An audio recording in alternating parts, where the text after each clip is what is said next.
நீங்கள் தாவேக்காவை பற்றி பேசுனதுனால நான் சொல்ல வரேன். ஜனநாயகன் திரைப்படம் சமூக வலைதளத்தில் இப்போ பரவி இது வைரலாக போயிட்டு இருக்குது. இந்த படம் லீக் ஆனது அதனால விஜய் தான் இந்த மாதிரியான வேலைகளைய திட்டமிட்டு செஞ்சிருக்காரு. ஆதவ அர்ஜுனா கூட அதுக்கு உடந்தையாக இருந்திருக்காரு அப்படின்றது தான் என்னுடைய பார்வை. இது யாருக்குமே தெரியாத ஒரு தகவல். ஆவடி சாமு நாசர் அமைச்சர் அவர் டிசைட் பண்ணிட்டார், என்னை எதிர்த்து இரட்டை இலை நின்னால் போட்டி கடுமையானதாக இருக்கும் என்று அவரும் அவருடைய மகனும் சேர்ந்து பாரதிய ஜனதா கட்சியினுடைய மாநில தலைவர் நயினார் நாகேந்திரன் அவருடைய மகன் நயினார் பாலாஜி மூலமாக சில பேச்சுவார்த்தைகள் நடத்தி ஆவடி தொகுதியில் தாமரை போட்டியிடணும் அப்படின்னு சொல்லி போட்டியிட வச்சிருக்காரு. இந்த 95,017 பேருக்கும் பாண்டியராஜன் துரோகம் பண்ணிட்டார் அப்படின்னு நான் சொல்றேன். ஏன் இந்த தொகுதியில் அவர் இல்லை?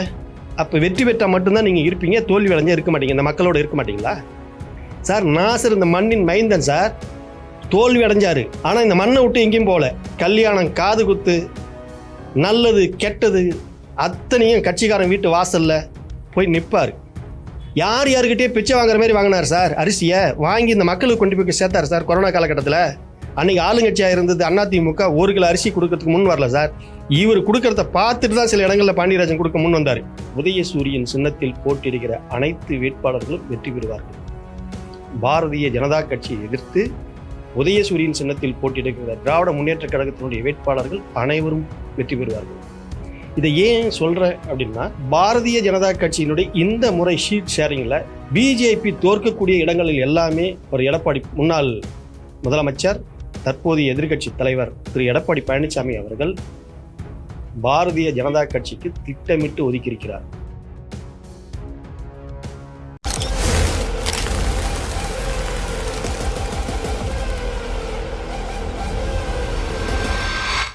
வணக்கம்.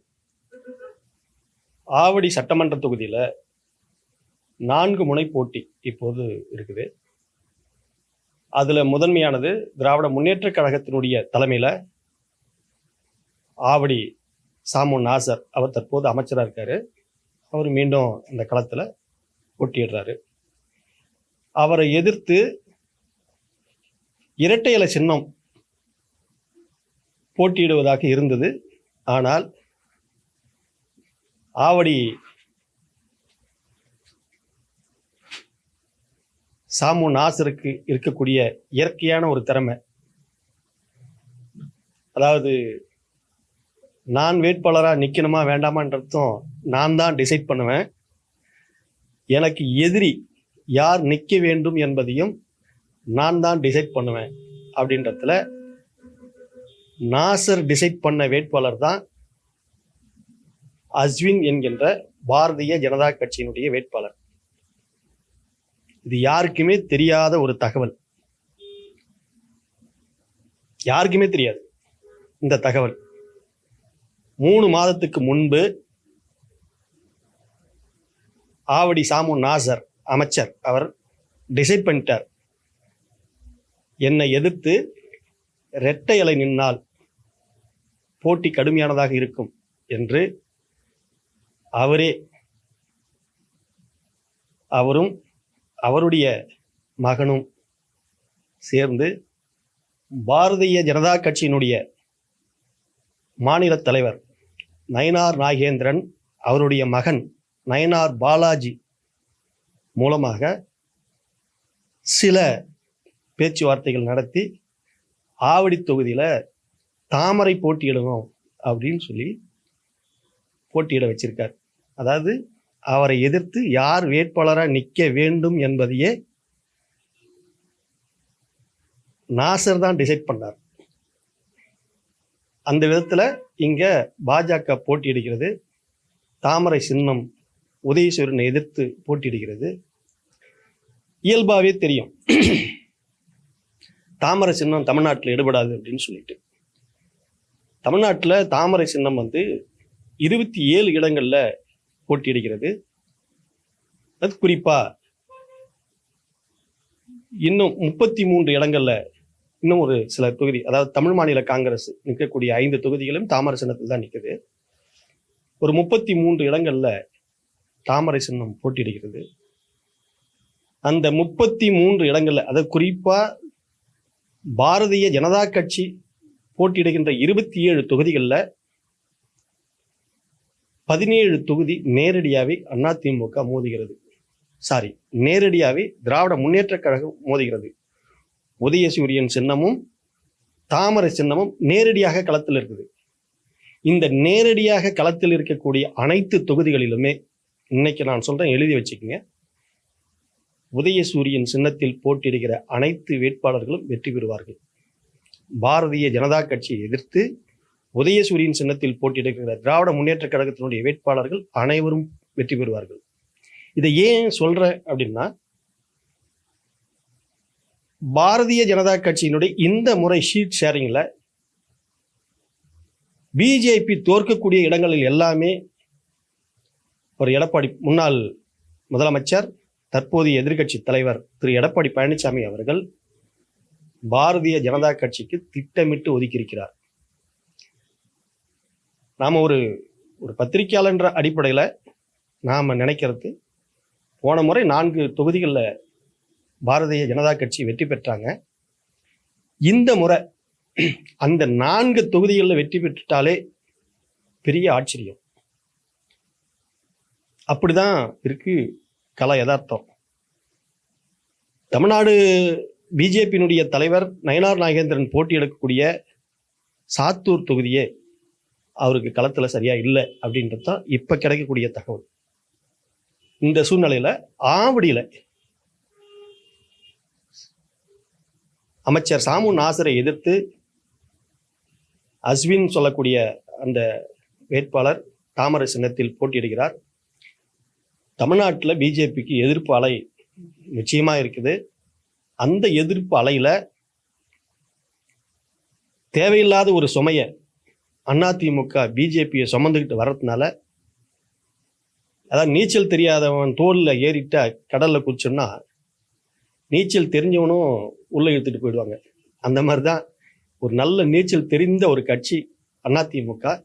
அதில் நீச்சல் தெரியாத ஒரு கட்சியோட சேர்ந்ததுனால இன்னைக்கு கரை சேர முடியாத நிலைமைக்கு அதிமுகவும் தள்ளப்பட்டு கொண்டு இருக்கிறது என்பதுதான் யதார்த்தமான உண்மை. ஆவடியிலும் அதான் நிலைமை.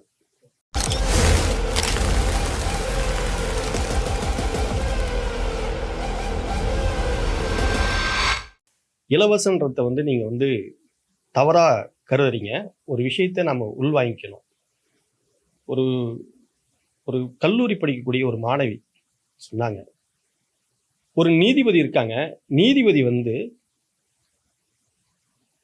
அவர்கள் வாங்கக்கூடிய சம்பளம், அவர்களுக்கு கிடைச்சிருக்கக்கூடிய அங்கீகாரம், அவர்கள் அனுபவிக்கக்கூடிய போக்குவரத்து, டிராவல்ஸ், அவர்கள் தங்கக்கூடிய வீடு அத்தனையுமே இலவசம். ஆனா அந்த நீதிபதி கருத்து சொல்றாரு, சாதாரணமான ஒரு ஏழை எளிய மக்களுக்கு அரிசி இலவசமா கொடுத்தா அது இலவசம், ஏன் கொடுக்குறீங்க அப்படின்னு கேட்குறாங்க. ஆனா ஒரு நீதிபதி, அதை கேட்கக்கூடிய நீதிபதி அனுபவிக்கக்கூடிய சலுகைகள் இருக்குல்ல, அதை ஏன் ஒருத்தர் கூட காது கொடுத்து இது எல்லாம் இலவசம், இவங்களுக்கெல்லாம் இந்த இலவசமா இந்த வீடு கொடுக்கக்கூடாது சார், இன்னைக்கு நீங்களும் நானும் என்ன பண்றோம் அப்படின்னு கேட்டீங்கன்னா 15,000 ரூபாய் 10,000 ரூபாய் வீட்டு வாடகை கட்ட முடியாம தவிச்சிட்டு உட்காந்துருக்கேன் சார். ஆனா நீதிபதியை ஒரு பெரிய பங்களாவை கொடுத்துட்றாங்க சார், அவங்களுக்கு சலுகைகள் கொடுத்துட்றாங்க சார். அந்த பங்களாவுக்கு வேலைக்காரங்களை கொடுத்துட்றாங்க சார், ஒரு 10 பேர் வேலைக்காரங்களை கொடுத்துருக்காங்க சார். அந்த நீதிபதி போக்குவரத்து, டிராவல்ஸ் அத்தனையுமே ஃப்ரீ சார். அவர் இன்னைக்கு உண்ணக்கூடிய உணவு முதலாந்தும் அவருக்கு ஃப்ரீ தான் சார், இலவசம் தான் சார். அப்ப அவரு அனுபவிக்கலாம் அந்த இலவசத்தை.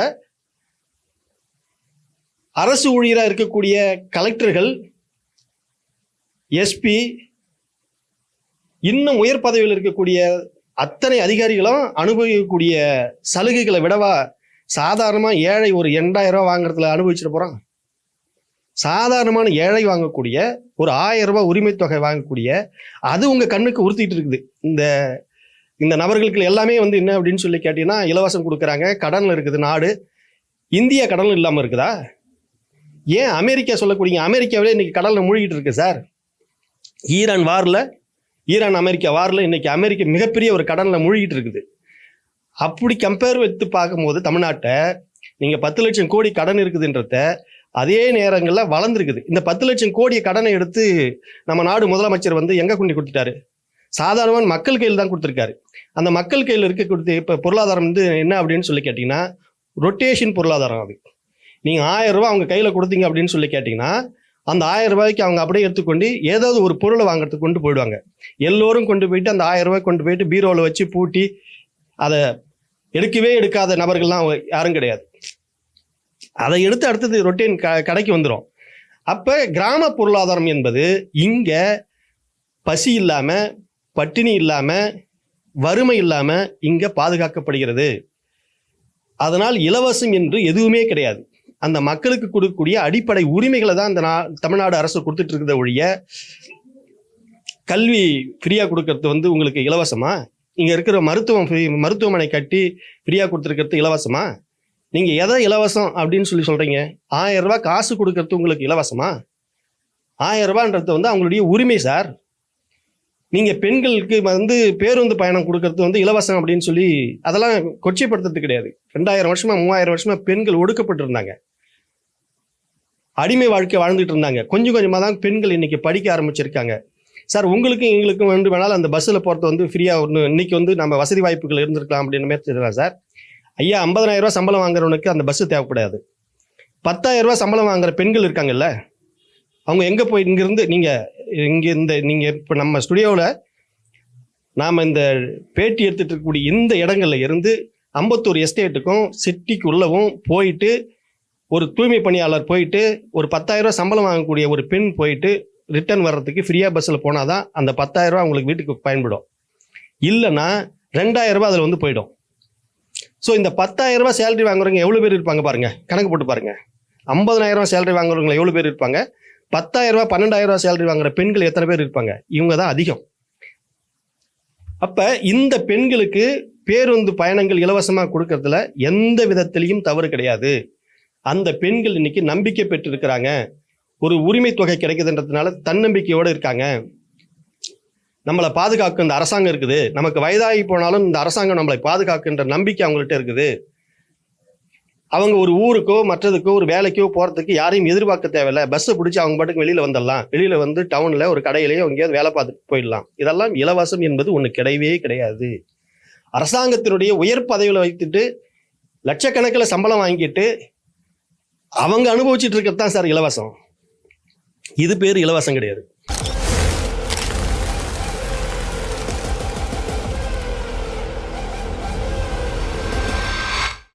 இல்லை, என்னை விட அவருக்கு பர்சனலாக தெரிஞ்சவங்க யாருமே இல்லை. அப்படி பார்க்க போனீங்கன்னா, அதாவது அவர் வந்து ஒரு ஜாலியான டைப்பு. அந்த கல் எடுத்து அடிக்கிற அந்த விஷயம் அவருடைய தொண்டர்கள்கிட்ட அவருடைய நண்பர்கள்கிட்ட அவர் என்ன ஒரு விளையாட்டா இங்கே வாடா அப்படின்ற மாதிரி அது பண்ண விஷயத்த அது அன்னைக்கு சீரியஸான மேட்டர், காமெடிக்காக பண்ண ஒரு வேலையை அது சீரியஸான மேட்டராக அதை மாற்றி அவர் வந்து பெருசாக அதை வந்து டெவலப் பண்ணி விட்டாங்க. மற்றபடி அவர் வந்து அப்படியெல்லாம் யாரையும் அந்த வன்மையாக பேசிகிட்டு இருக்கக்கூடிய ஆள்லாம் கிடையாது. அவர் இயல்பாகவே இன்னொரு விஷயத்தை நீங்கள் புரிஞ்சுக்கணும்.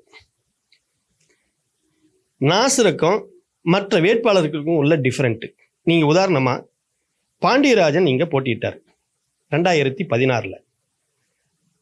அதாவது 1395 வாக்கு வித்தியாசத்தில் ஜெயிச்சார், வெற்றி பெற்றார். நாசர் தோல்வி அடைந்தார். சரி, வெற்றி பெற்றார் பாண்டியராஜன், தொகுதியில் சுற்றி வந்தார், வேலை பார்த்தாரு, சில நல்ல வேலைகள்லாம் செஞ்சுருக்காரு, அவருக்கு நற்பெயரையும் எடுத்துட்டார். அதெல்லாம் நம்ம குறைச்சி மதிப்பிட முடியாது, மதிப்பிடலை. 2021 சட்டமன்ற தேர்தலில் 55,285 வாக்குகள் வித்தியாசத்தில் தோல்வி அடைஞ்சார் பாண்டியராஜன். 95,017 பேர் அவருக்கு ஓட்டு போட்டிருக்காங்க. இந்த 95,017 பேருக்கும் பாண்டியராஜன் துரோகம் பண்ணிட்டார் அப்படின்னு நான் சொல்றேன். ஏன் இந்த தொகுதியில் அவர் இல்லை? அப்போ வெற்றி பெற்றால் மட்டும்தான் நீங்கள் இருப்பீங்க, தோல்வி அடைஞ்சா இருக்க மாட்டீங்க, இந்த மக்களோட இருக்க மாட்டீங்களா சார்? நாசர் இந்த மண்ணின் மைந்தன் சார், தோல்வி அடைஞ்சாரு. ஆனால் இந்த மண்ணை விட்டு எங்கேயும் போகல. கல்யாணம், காது குத்து, நல்லது கெட்டது அத்தனையும் கட்சிக்காரன் வீட்டு வாசல்ல போய் நிற்பார். ஒருத்தர் தனிப்பட்ட பிரச்சனையை ஏன் சார் நம்ம அதை பற்றி பேசுவோம்னா, அவர்கிட்ட சில நல்ல குணங்களும் இருக்குது, சில தவறான குணங்களும் இருக்குது, அது வேற. ஆனால் ஒரு மனிதர் அரசியல்வாதியாக இப்போ வந்துட்டு பின்னாடி இந்த மண்ணோட இந்த மக்களோட நின்று போராடிட்டு இருக்காரு சார், நின்று வாழ்ந்துட்டு இருக்காரு. 95,000 பேர் உங்களுக்கு ஓட்டு போட்டாங்களே பாண்டியராஜனுக்கு, என்ன ஆனார் பாண்டியராஜன்? இதுவரையிலும் ஏன் இந்த ஊரை பக்கம் எட்டி பார்க்கல? ஓ, வருவீங்க, வெற்றி பெறுவீங்க, கட்டணம் கட்டுறேன், அதை கட்டுறேன், இதை கட்டுறேன்னு கொள்ளடிப்பீங்க, எடுத்துக்கிட்டு போய் சேர்ந்துருவீங்க, தோல்வி அடைவீங்க, இந்த ஜனங்களை பற்றி கவலைப்பட மாட்டீங்க. என்ன வேலை இது? இது என்ன அரசியல் இது சார்? நாசர் தோற்றாலும் இந்த ஊரில் தான் இருப்பார், வெற்றி பெற்றாலும் இந்த மக்களோட தான் இருப்பார். அதனால தான் நாசருக்கும் மற்ற வேட்பாளருக்கும் உள்ள மிகப்பெரிய வித்தியாசமே. தோத்துட்டோம், ஆமாம், சோர்வு அடைஞ்சாரு. திரும்ப இந்த கொரோனா காலகட்டத்தில் 5 கிலோ அரிசியை ஒவ்வொரு வீட்டுக்கும் கொண்டு போய் சேர்த்தாரு சார். அரிசி மூட்டை அவர் வீட்டில் இறக்கிறதுக்கு ஆள் இல்லை சார். கொரோனா காலகட்டத்தில் 5 கிலோ அரிசி சிப்பத்தை வாணியம்பாடி வேலூர்லேருந்து வந்த அந்த அரிசி மூட்டையை லாரியில் வந்து இறங்கிடுச்சு சார், நிறுத்திட்டாங்க. இறக்கிறதுக்கு ஆள் கிடையாது. அவர் வீட்டில் அவர் தனி மனிதனை இருந்து அந்த லோடெல்லாம் இறக்குனாரு. தெரியுமா? யாருக்காவது தெரியுமா? நான் சொல்கிறேன். தனி மனிதனாக இருந்து ஒரு லோடு அவரும் அவர் மனைவி இவங்க மட்டுமே லோடு இறக்கி உள்ளே வச்சாங்க. அதை எடுத்து மற்ற ஏரியாவுக்கு எல்லாத்துக்குமே தொகுதி முழுக்க டிஸ்ட்ரிபியூட் பண்ணார். யார்கிட்டயே பிச்சை வாங்குற மாதிரி வாங்கினார் சார். அரிசியை வாங்கி இந்த மக்களுக்கு கொண்டு போய் சேர்த்தார் சார். கொரோனா காலகட்டத்தில் அன்னைக்கு ஆளுங்கட்சியாக இருந்தது அதிமுக 1 கிலோ அரிசி கொடுக்கறதுக்கு முன் வரல சார். இவர் கொடுக்கறத பார்த்துட்டு தான் சில இடங்களில் பாண்டியராஜன் கொடுக்க முன் வந்தார். அப்போ இந்த மக்களோட நின்று சர்வீஸ் பண்ணக்கூடியவர் அவர் நல்லவராக. நீங்கள் சொல்கிற மாதிரி கேரக்டர் வைஸாக வந்து சில பேருக்கு பிடிக்கும், சில பேருக்கு பிடிக்காது, அது தனிப்பட்ட விதம். ஆனால் இந்த மக்களோட இருக்கார். நாளைக்கு இந்த தொகுதியில் யார் வீட்டில் ஒரு ஒரு ஒரு நல்ல சம்பவம் நடந்து அவர்கிட்ட போய் பத்திரிக்கை வச்சாலும் சரிதான், வந்து நிற்பார். வரமாட்டேன்னு யாராவது ஒருத்தர் சொல்லுங்க, நாசர் வரமாட்டார், இந்த கல்யாணத்துக்கு கூப்பிட்டா வரமாட்டாரு அப்படின்னு. ஒரு இடத்துல துயரமான சம்பவம் ஒன்று நடந்து போச்சு அப்படின்னா அவர் காதுக்கு போன உடனே அடுத்தால அவர் அங்கே தான் போய் நிற்பார் சார். அப்படிப்பட்ட ஒரு மனிதர் தான் சார் அரசியலில் இங்கே நிற்க முடியும், சாதிக்க முடியும். நீங்கள் விட்டுட்டு ஓடி போயிடுற மனிதரை பற்றி நீங்கள் வந்து பேசிகிட்டு இருக்கிறீங்க. 95,000 ஓட்டு போட்ட மக்களுக்கு துரோகம் செய்துட்டு ஓடி போன நபர் சார் பாண்டியராஜன். அவருக்கு இங்கே நீங்கள் நல்ல அபிப்பிராயம் இருக்கலாம், அது வேற. ஓட்டு போட்ட மக்களுக்கு என்ன பதில் சொல்றீங்க? உங்களுக்குன்னு ஒரு 10 பேர் ஓட்டு போட்டாங்கல்ல, இந்த மக்களுக்கு நீங்க பதில் சொல்லணும்ல, என்ன ஆனீங்க? அதுதான் நாசருக்கும் மற்ற வேட்பாளர்களுக்கும் உள்ள வித்தியாசம்.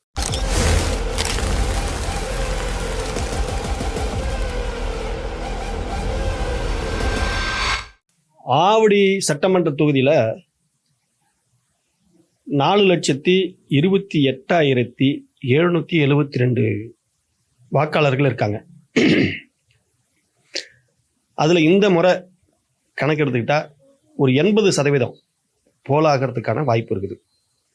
ஏன்னா இந்த எஸ்ஐஆர் வந்துட்டு போன பின்னாடி பெரும்பான்மையான முன்னெல்லாம் வந்து 65, 67, 68, 70ன்னு சொல்லுவாங்க.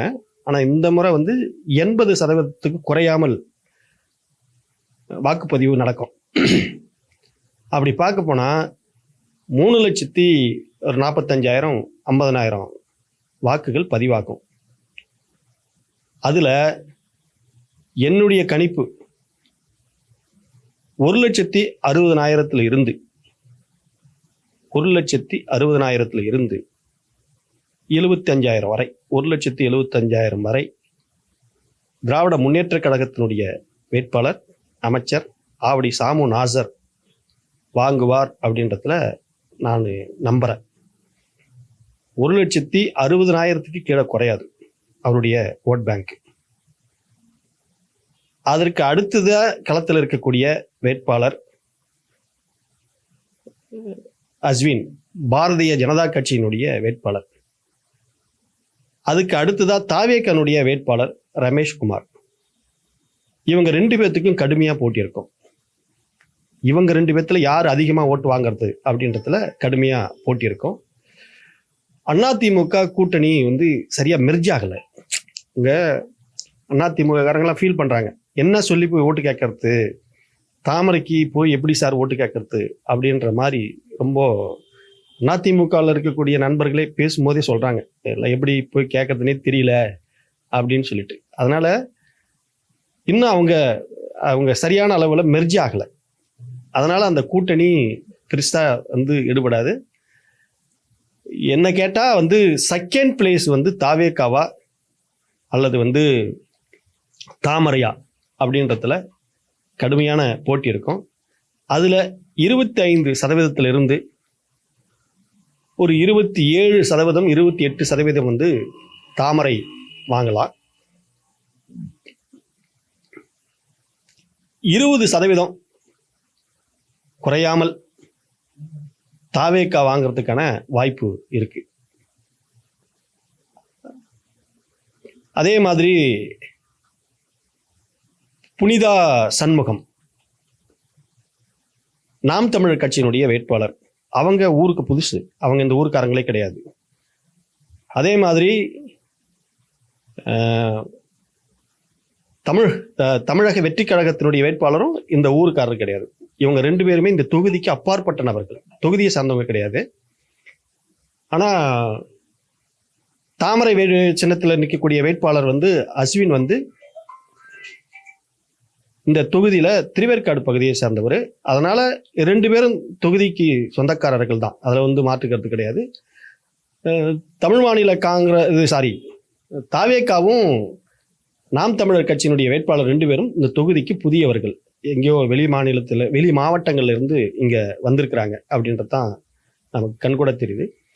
அதனால தாவேகாவை பொறுத்தவரை 80,000 ஓட்டு வாங்கினாங்கன்னா பெரிய விஷயம். 80,000 ஓட்டு வாங்குவாங்க அப்படின்றதுல நான் ஓரளவு என்னுடைய கணிப்பு இருக்கு. நாம் தமிழர் கட்சி ஒரு 30,000 35,000 ஓட்டு வாங்குவாங்க அப்படின்றதுல இருக்கு. ஏறத்தாழ 55,000 60,000 வாக்கு வித்தியாசத்துல ஆவடி சாமு நாசர் மீண்டும் வெற்றி பெறுவார். அதுல எந்த மாற்று கருத்தும் கிடையாது.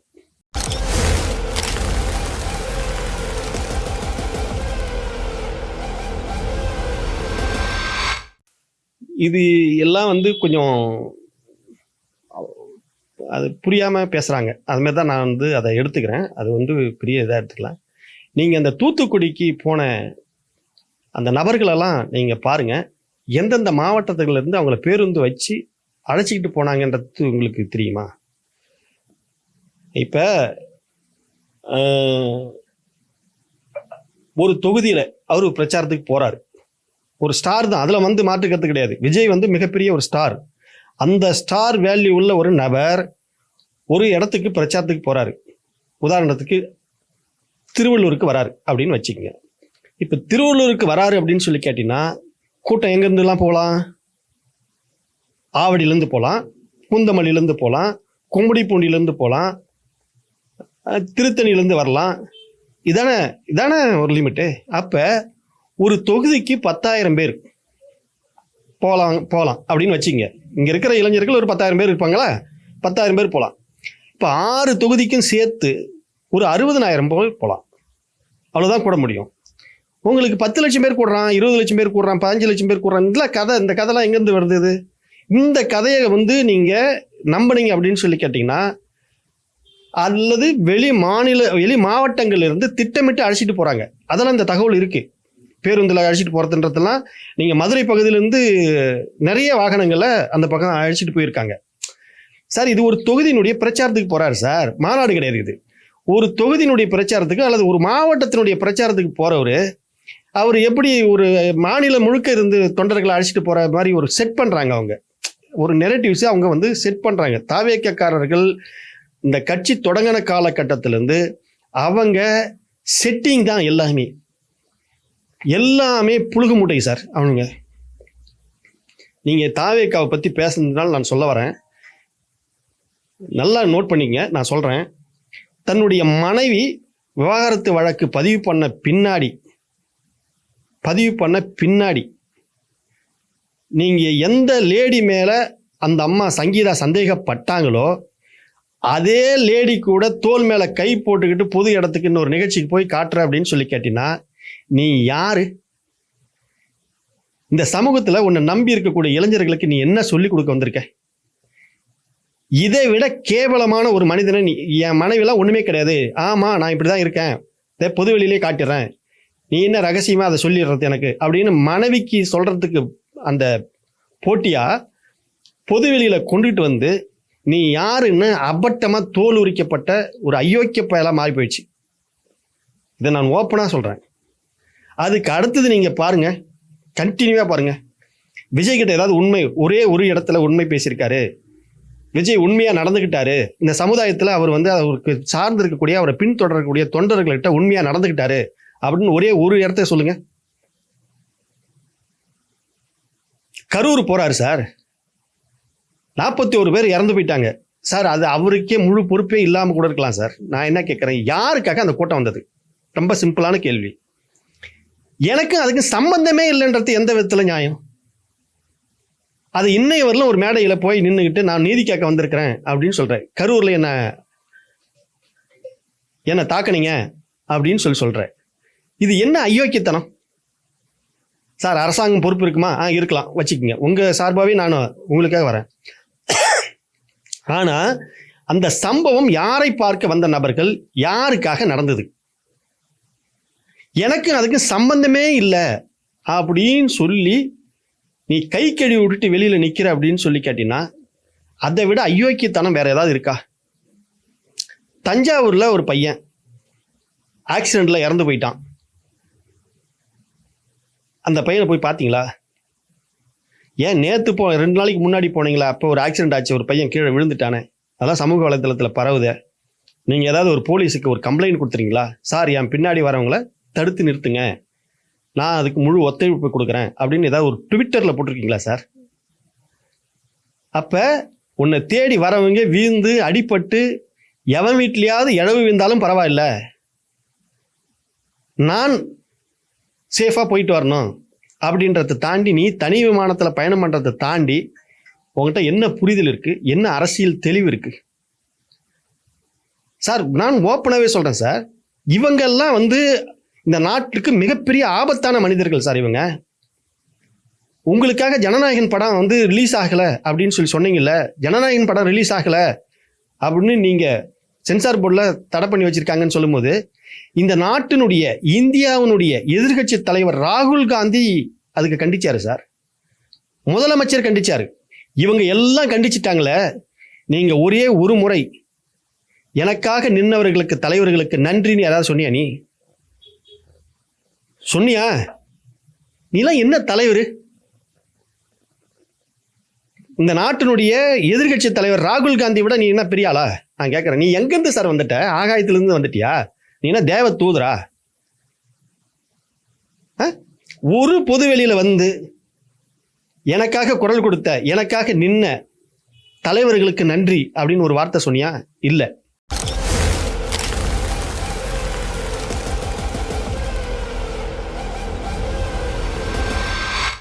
ஜனநாயகன் திரைப்படம் வந்து சமூக வலைதளத்தில் இப்போ வந்து பரவி இது வைரலாக போயிட்டு இருக்குது.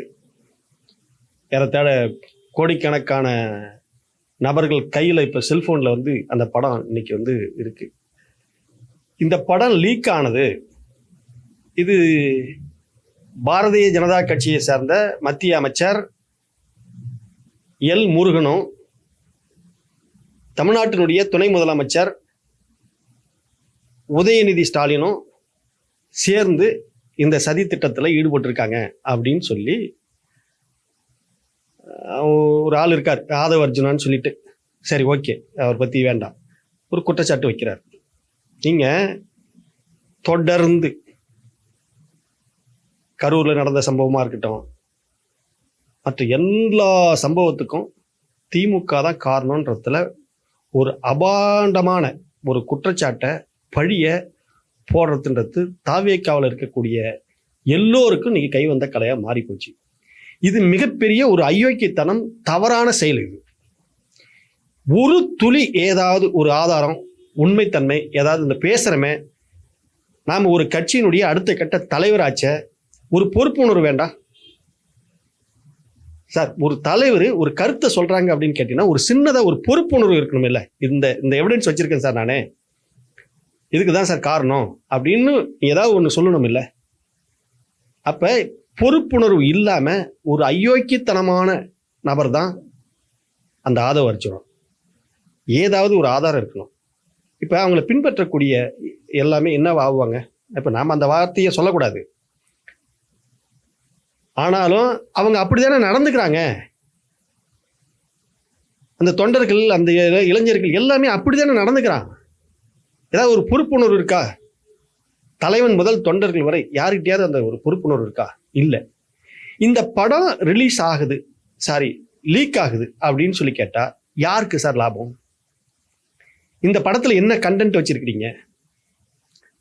என்ட்ரன்ஸ்ல இப்படி கையை தூக்கிட்டு வரீங்க, இந்த கையில பச்சை குத்து இருக்குது, டிவிக்கேன்னு பச்சை குத்து இருக்கு, யானை சின்னம் இருக்கு. ஃபர்ஸ்ட் எடுத்த உடனே இந்த டீசர்ல நான் பார்த்ததை சொல்றேன். ஃபர்ஸ்ட் எடுத்த உடனே இந்த இது இருக்கு. இதை காட்டுறதுக்கு திமுக மெனக்கெடுமா? இந்த இதை காட்டுறதுக்கு திமுக மெனக்கெடுமா நான் கேட்கிறேன். சரி, அந்த படத்தினுடைய ஜனநாயகன் படத்தினுடைய கதாநாயகன் விஜய், அந்த கதாநாயகனுடைய பேர் என்னன்னு தெரியுமா? தளபதி வெற்றி கொண்டான். தளபதி வெற்றி கொண்டான்னா என்ன அர்த்தம்? டிவிகேன்னு அர்த்தம். அப்ப ஷார்ட்டா டிவிகே அப்படின்னு அதுல நீங்க உங்க ஹீரோ கேரக்டரை கொண்டு வரீங்க. இதை சொல்றதுக்கு, இதை பிரபலப்படுத்துறதுக்கு டிஎம்கே முன் வருமா? இல்லை. ஏதாவது லாஜிக் நான் சொல்றேன். இந்த படம் எதுக்காக தயாரிக்கப்பட்டது? இந்த படம் எதுக்காக எடுக்கப்பட்டது? இந்த படத்துல இந்த கடைசியா நான் நடிக்க போற படம் ஜனநாயகம் மட்டும்தான் அப்படின்னு விஜய் அறிவிச்சார. இதையெல்லாம் எதுக்கு? தாவேக்காவுடைய வளர்ச்சிக்கு, தாவேக்கா ஆட்சியை பிடிக்க வேண்டும் என்ற இடத்திற்காக கொண்டு வரணும். அது இந்த படமும் உதவிகரமா இருக்கும் அப்படின்றத தாண்டி வேற என்ன அதுல அர்த்தம் இருக்கு? அப்ப தாவேக்காவுடைய வளர்ச்சிக்காகவும் விஜய் முதலமைச்சர் ஆகணுன்றதுக்காகவும் எடுக்கப்பட்ட ஒரு படம். அதனாலதான் அவங்க தேர்தலுக்கு முன்னாடியே அந்த படத்தை எப்படியாவது வெளியிட்டணும், வெளியிட்டா தமிழ்நாடு முழுக்க அந்த படம் போச்சு அப்படின்னு சொல்லி கேட்டீங்கன்னா ஒரு பெரிய மாற்றங்களை தமிழ்நாட்டில் உருவாகும்.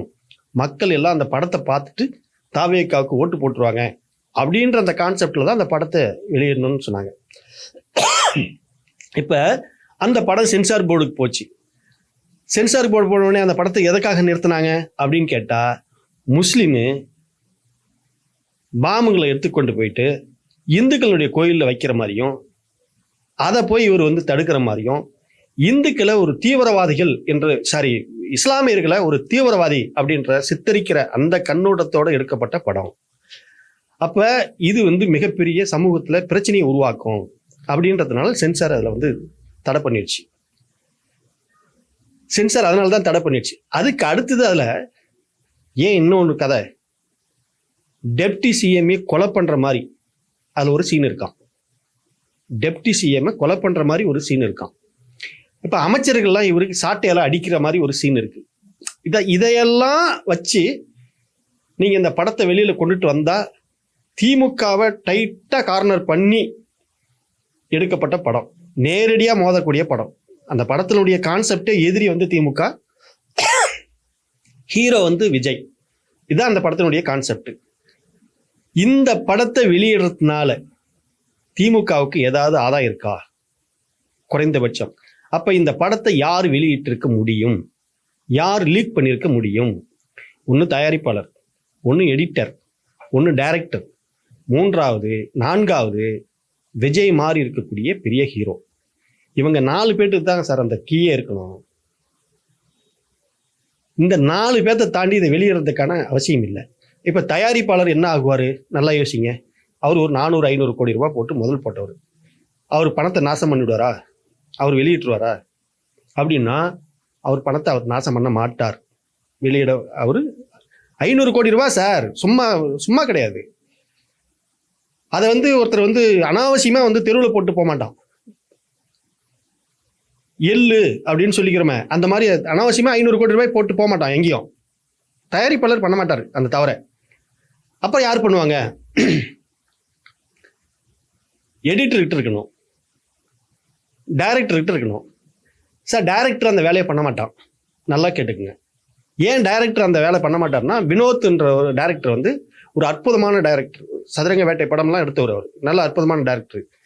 இனிமே இன்னொரு தயாரிப்பாளர் அந்த டைரக்டரை நம்ப மாட்டான். அந்த ஆள் வாழ்க்கையே முடிஞ்சு போச்சு. அதனால அந்த தவற டைரக்டரும் பண்ண மாட்டான். அப்ப யார் பண்ணுவாங்க? உள்ள நோஞ்சி விஜய் பேச்சை கேட்டுக்கிட்டு அல்லது விஜய் ஆதவ அர்ஜுனா பேச்சை கேட்டு, என்ன நீங்க வெளியிடு, நாம இந்த படத்தை வெளியில வந்துச்சுன்னா நம்ம சிஎம் ஆயிடுவாரு, ஒன்றும் பிரச்சனை இல்லை அப்படின்னு ஒரு ஆசையை தூண்டி, இவர் சிஎம் ஆயிட்டாருன்னா எல்லா பிரச்சனையும் சால்வ் பண்ணிக்கலாம், நாம தான் நாடே நம்ம கைக்கு வந்துற போது, இந்த படம் வெளியில வந்து அவர் சிஎம் ஆயிடுவாரு அப்படின்னு சொல்லி தூண்டி இந்த படத்தை ஆதவ அர்ஜுனாவும் விஜயும் திட்டமிட்டு பண்ண ஒரு நாடகம் தானே ஒழிய, மற்றபடி இன்னைக்கு சினிமா துறையே இன்னைக்கு கதிகலங்கி போயிருக்கு. இந்தியாவில் இந்த மாதிரி ஒரு வரலாறே கிடையாது. ஒரு படம் யாருக்கும் தெரியாத